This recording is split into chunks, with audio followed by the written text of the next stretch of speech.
back to another episode of Characters from the Bible, and today we're going to be discussing the tribes, specifically Josef. And what's interesting is that I specifically created this series to show how different we are from the characters in the Bible fundamentally, but when it comes to Josef specifically, I believe that this generation actually has a lot to learn from him. Just a little history, just to go over. The tribes were the sons of Jacob, Yaakov, and they are what the entire Jewish nation came from. These were our fathers of the different tribes. A Jew may come from one tribe or the other. Now, the reason why I say that there's a lot we can relate to in Josef is because Josef in his later years actually was the most dominant leader the Jews ever had that had peace. It's very interesting because Moshe Rabbeinu, Moses, who was supposed to be the greatest leader we ever had, actually led the Jews for 40 years and he never had a moment's peace. Meanwhile, Josef led the Jews for approximately twice that time, and he never had one revolt, one issue, one rebellion. And I'm sure it doesn't hurt that he had Paro, the Pharaoh, behind him, backing him. But we're going to discuss his earlier years, where he had some real challenges. And what happened was that he was part of a family that were all great, holy people, very holy people, and we have to keep that in mind when we judge them. But he came up a few times during his youth with these dreams that were very significant and showed that he believed that he was destined for absolute greatness, which he was. And the brothers ended up selling him to passing merchants, and they took him down to Egypt, where he became a prisoner.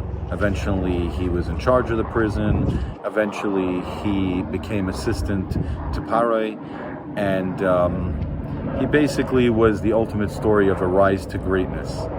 He started off when his brothers sold him in a pit, and he was in despair. He didn't know if he was going to die in there, and he just went from one step to the other step, and he ended up being the second most powerful man in the world. Now, the reason why I say that we can relate to him in our generation is because I believe that a lot of people, most people, if not all, feel that they're destined for something, and there are challenges with family. I don't think the world has ever been so torn, where there are so many domestic issues in families where they're torn apart, but the end result is that people believe that their family are good people, yet they're just not accepting them for who they are and for their potential, and they're frustrated because they believe there's something inside them, but they're just not seeing it come forth, or at least not yet.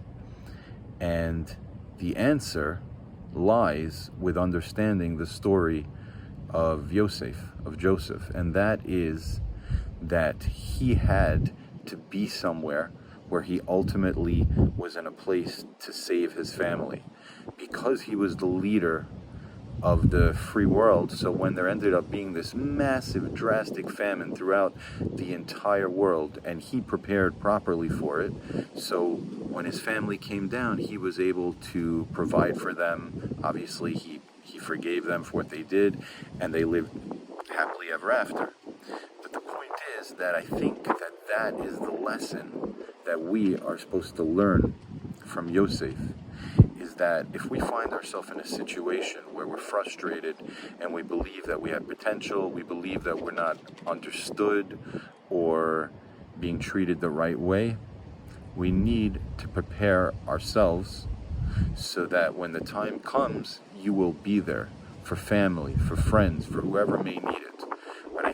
life goal in general of a person who feels that they have potential and they're not sure what to do with it is to make yourself great, to forgive, to move forward and build on the future, not the past. And like I said, prepare yourself so that if the very people that hurt you need you, you are there prepared to be there to save them.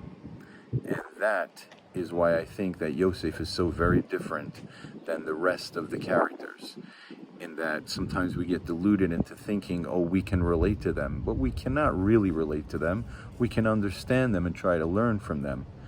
But with Josef, we can actually try to take lessons from him that would help us in taking a direction that will build our lives. Thank you so much for listening. I hope you enjoyed this episode, and I'm looking forward to seeing you soon.